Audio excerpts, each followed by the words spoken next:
अस्सलाम वालेकुम viewers, this is Shumali Satwari and you are watching Sabzwari vlogs. Titanic की स्टोरी तो तकरीबन हम सभी जानते हैं।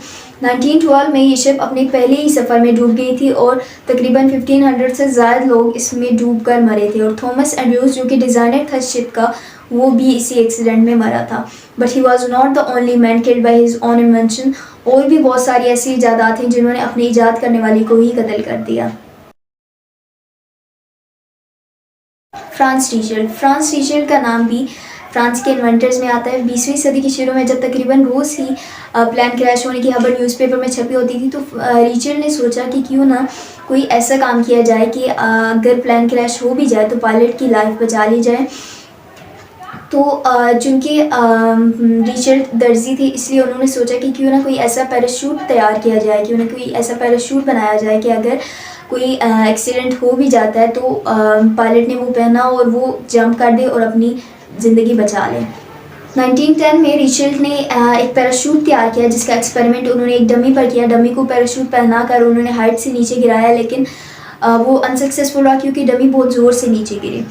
फिर वही एक्सपेरिमेंट उन्होंने अपने आप पर किया। तकरीबन 25 या 30 फीट की हाइट से उन्होंने वो पैराशूट पहनकर छलांग लगाई, लेकिन वो भी अनसक्सेसफुल रहा और उनकी टांग टूट गई। लेकिन उन्होंने सोचा कि शायद ये कम हाइट की वजह से कि अगर यही पैराशूट पहनकर वो 50 या 70 फीट की हाइट से छलांग लगाते तो शायद ऐसा ना होता। और फिर भी उन्होंने कोशिश जारी रखी अपने पैराशूट को बेहतर से बेहतर बनाने की। और एक इंटरव्यू में उन्होंने कहा कि उन्होंने पैराशूट में रोड्स और बेल्ट्स इस तरह लगाए हैं कि जब जंप किया जाता है तो वो इजीली कंट्रोल किया जा सकता है। एरो क्लब फ्रांस ने ऑफर की कि जो कोई 25 केजी से कम वेट का पैराशूट बनाएगा उसको 10,000 फ्रैंक्स का इनाम दिया जाएगा। और रीचेल ये सुनकर और भी ज़्यादा एक्साइटेड हो गए और उन्होंने सोचा कि वो पैराशूट बनाएंगे।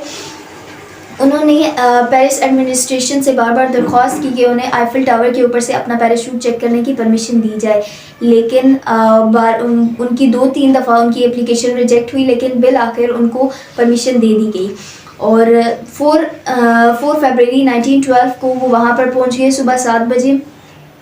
लेकिन वो अपने साथ कोई डमी नहीं लेकर गए थे, बल्कि वो पैराशूट उन्होंने खुद पहना हुआ था। और उनके दोस्तों ने भी उनको बहुत ज़्यादा समझाने की कोशिश की कि ऐसा मत करें, अगर आपने एक्सपेरिमेंट करना ही है तो किसी डमी पर करें, अपने आप पर मत करें। लेकिन वो बहुत ज़्यादा होपफुल थे कि शायद उनका पैराशूट जो है वो अच्छे से काम करेगा। बिलाकर उन्होंने तकरीबन 8:22 पे उन्होंने छलांग लगाई पैराशूट को पहने हुए। लेकिन जैसे ही उन्होंने छलांग लगाई उनका पैराशूट उनके गिर्द लिपट गया और वो नीचे घास पर जाकर गिरे। और सारे लोग भागे उनको देखने के लिए और उनके नाक और मुंह से खून आ रहा था। और इस तरह उनकी इन्वेंशन ही उनकी जान ले गई। और इसी तरह अमेरिका के एक इन्वेंटर थे विलियम बुरलॉग, जिन्होंने वेब रोटरी प्रेस बनाया था जिसमें कागज़ के बहुत बड़े बड़े रोल्स डाले जाते थे। वो खुद ब खुद उनको प्रिंट करता था और इसकी स्पीड भी काफ़ी अच्छी थी, यानी 1 घंटे में वो 8000 शीट्स को प्रिंट करता था। और बाद में उसकी स्पीड को फर्दर इंक्रीज़ किया गया, वो ऊपर और 30,000 शीट्स को प्रिंट करता था।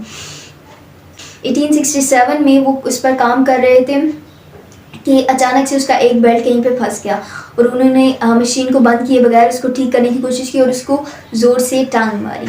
लेकिन वो टांग मारने से ठीक क्या होती, उल्टा उनकी टांग मशीन के अंदर चली गई और मशीन ने उनकी टांग को बुरी तरह कुचल के रख दिया।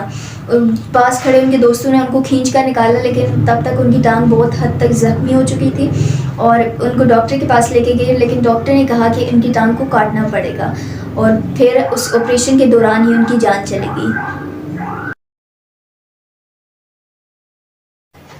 हॉरिस हैनले मैरीन इंजीनियर थे और 1864 में उनकी सबमरीन HL हैनले पहली लड़ाका आबदोज थी जिसने बहरी जहाज़ को डुबोया था।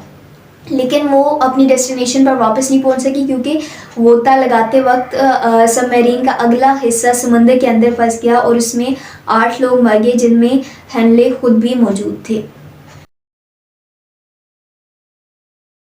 मैरी क्यूरी को तो तकरीबन हम सभी जानते हैं। उन्होंने रेडियम और पोलोनियम डिस्कवर किया था और उनकी ये इन्वेंशन कैंसर के लिए बहुत हेल्पफुल साबित हुई थी और इसके लिए उनको नोबेल प्राइज़ भी दिया गया था। उन्होंने अपनी इस डिस्कवरी के लिए कई साल तक रेडियो एक्टिव मटीरियल में काम किया और रेडियो एक्टिव रेज उनकी जिस्म पर पड़ती रहीं और उसकी वजह से उनको ऐसी बीमारी लग गई कि उनकी बॉडी ने न्यू रेड ब्लड सेल्स बनाना ही छोड़ दिए और इसी बीमारी की वजह से 4 जुलाई 1936 को उनकी डेथ हो गई।